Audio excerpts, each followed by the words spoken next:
आज हम लोग सीखेंगे कि हम अपने एसी और डीसी कंप्रेसर को कैसे पहचानें। मतलब एक इन्वर्टर कंप्रेसर जो आ रहा है और एक जो हमारा नॉन इन्वर्टर कंप्रेसर आ रहा है, इसको हम कैसे ये क्लियर करें कि इसमें कौन इन्वर्टर कंप्रेसर है और कौन नॉन इन्वर्टर कंप्रेसर है। अगर ये आप क्लियर नहीं कर पाएंगे तो गलती से कहीं आप उस कंप्रेसर पे रिले ओवरलोड लगा के उसको चला देंगे तो वो जो इन्वर्टर कंप्रेसर होगा ना, वो जल जाएगा, वो ख़राब हो जाएगा। इसलिए ये आपको जानना बहुत ज़्यादा ज़रूरी है कि आप ये कैसे पहचानेंगे कि जो आपका इन्वर्टर कंप्रेसर है उसकी पहचान क्या है और जो आपका नॉन इन्वर्टर कंप्रेसर है जो कि एसी मोटर है, एसी कंप्रेसर है, उसकी पहचान क्या है। तो ये चीज़ आपको जानना बहुत ज़्यादा ज़रूरी है। तो आज मैं आपको 3 तरीके से ये बताऊंगा, 3 तरीके से कि आप कैसे पहचान सकते हैं कि ये आपका एसी कंप्रेसर है या फिर डीसी कंप्रेसर है, मतलब कि इन्वर्टर है कंप्रेसर या फिर नॉन इन्वर्टर कंप्रेसर है। तो ये पहचानने के लिए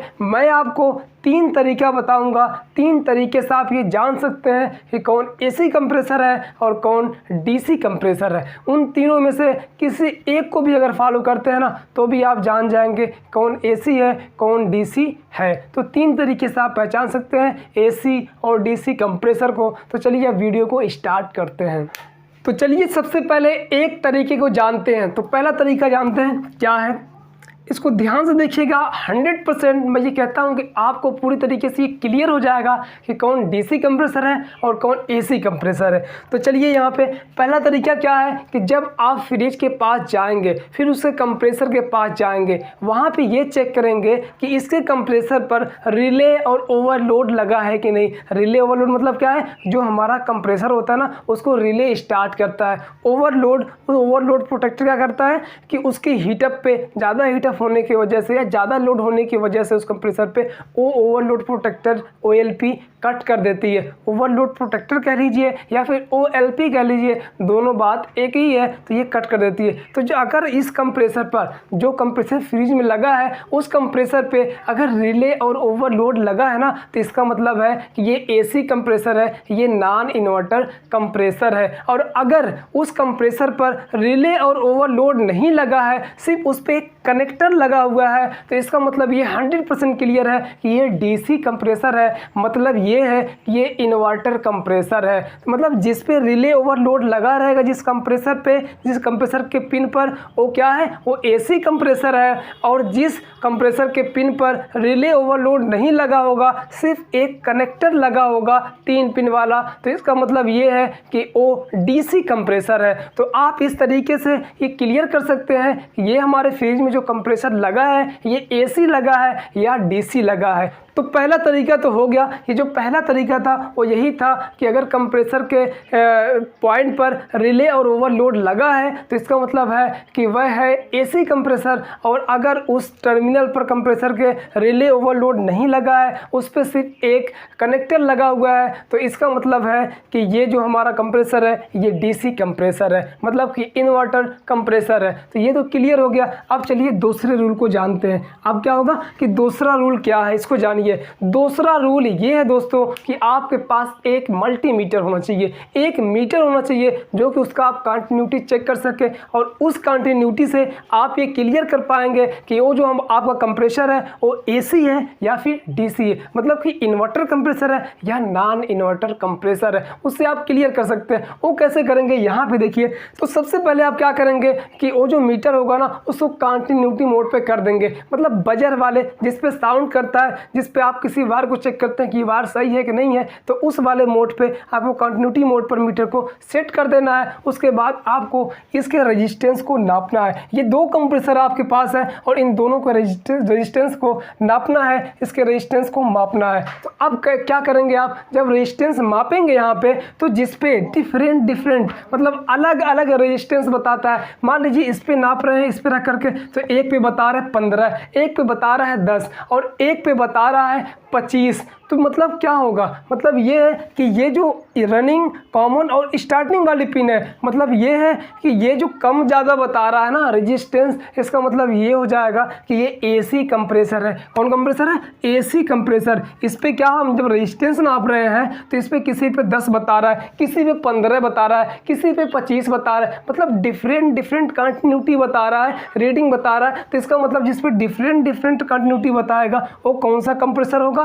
वो होगा एसी कंप्रेसर, मतलब कि नॉन इन्वर्टर कंप्रेसर होगा। उसको हम एसी सप्लाई देकर के डायरेक्ट चला सकते हैं। अब उसके बाद चलिए ये तो क्लियर हो गया, लेकिन अब इसको चेक करते हैं। जब इसको चेक कर रहे हैं, इसके कंटिन्यूटी को चेक कर रहे हैं, इसके तीनों टर्मिनल को चेक कर रहे हैं, तो यहाँ पे सब पे सेम बता रहा है। मतलब अगर ऊपर वाले पे चेक कर रहे हैं तो उस पर भी 10 बता रहा है, नीचे वाले पे मतलब एक पे चेक कर इस पर भी 10 बता रहा है, इस वाले पे भी चेक कर रहे हैं तो इस पर भी 10। मतलब अगर सारे टर्मिनल पर, तीनों टर्मिनल पर अगर 10 मतलब कि एक ही रीडिंग बताता है, चाहे 10 बताए, चाहे 12 बताए, चाहे 15, मतलब एक ही तीनों पे बताता है। अगर इस पे 10 बता रहा है तो इस पे भी 10 बता रहा है, इस पे भी 10 बता रहा है, मतलब तीनों पे सेम कंटिन्यूटी बता रहा है, सेम रीडिंग बता रहा है, डिफरेंट रीडिंग नहीं है, सेम रीडिंग तीनों पर है। तो इसका मतलब ये होगा दोस्तों कि ये जो कंप्रेसर हमारा है ये डीसी कंप्रेसर है। ये कंप्रेसर कौन सा है? DC compressor. तो डीसी कंप्रेसर की पहचान क्या है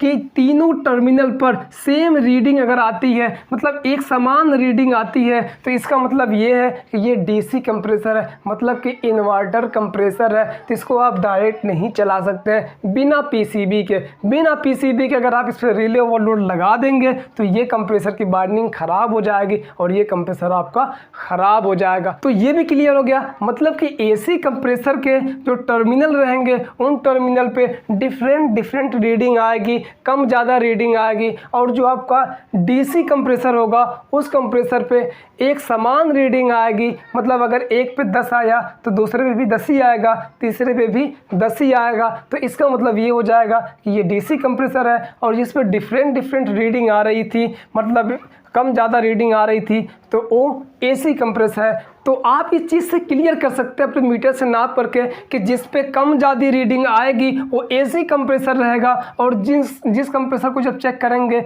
उसके टर्मिनल पर रख करके दूसरे वाले को, तो जिस पे अगर एक समान रीडिंग आती है, सेम तीनों टर्मिनल पर रीडिंग आती है, तो इसका मतलब ये हो जाएगा कि ये डीसी कंप्रेसर है। तो इस तरीके से आप एसी और डीसी कंप्रेसर को पहचान लेंगे। ये दूसरा तरीका भी कंप्लीट हो गया। अब उसके बाद क्या है? तीसरा तरीका क्या है, इसको जान लीजिए। तीसरा तरीका ये है कि अगर आपके पास मान लीजिए ना आपके पास फ्रीज में वो लगा है कंप्रेसर, और ना ही उस कंप्रेसर को चेक करने के लिए आपके पास कोई मीटर है, तो अब क्या करेंगे? क्या हम उसके स्टिकर पे देख कर ये पहचान सकते हैं कि इसमें कौन एसी कंप्रेसर है और कौन डीसी कंप्रेसर है? तो हाँ, पहचान सकते हैं। कैसे पहचानेंगे? देखिए, जो आपका एसी कंप्रेसर होगा ना, उस एसी कंप्रेसर पे सिंगल फेज क्या लिखा रहेगा? 1 फेज।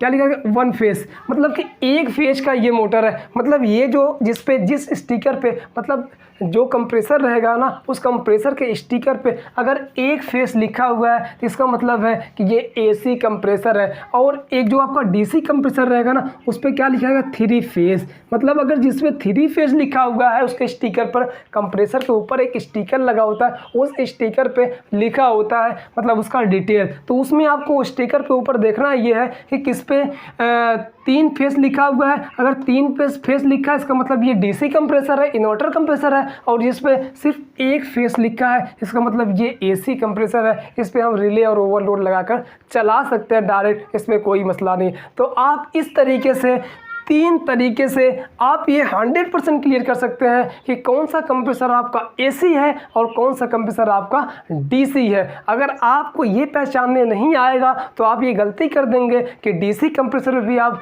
रिले और ओवरलोड लगा देंगे और उसको सप्लाई दे देंगे, जिससे कि उसकी बाइंडिंग ख़राब हो जाएगी और आपका पूरा कंप्रेसर ख़राब हो जाएगा। तो इसलिए ये चीज़ आपको जानना बहुत ज़्यादा ज़रूरी है, और आप अगर ये नहीं जानेंगे तो ये गलती आपसे हो जाएगी कि आपका डीसी कंप्रेसर ख़राब हो सकता है उसको डायरेक्ट सप्लाई देने से। तो दोस्तों, इस तरीके से आपको ये चेक करना है इन तीनों तरीके से, तो आप इसी तरीके से चेक कर सकते हैं। तो बस आज के लिए इतना ही, और अगर वीडियो अच्छी लगी हो तो वीडियो को लाइक कर दें और चैनल को सब्सक्राइब कर लें, ताकि हमारी आने वाली तमाम वीडियो इसी तरीके से आपको मिल सके। तो बस आज के लिए इतना ही।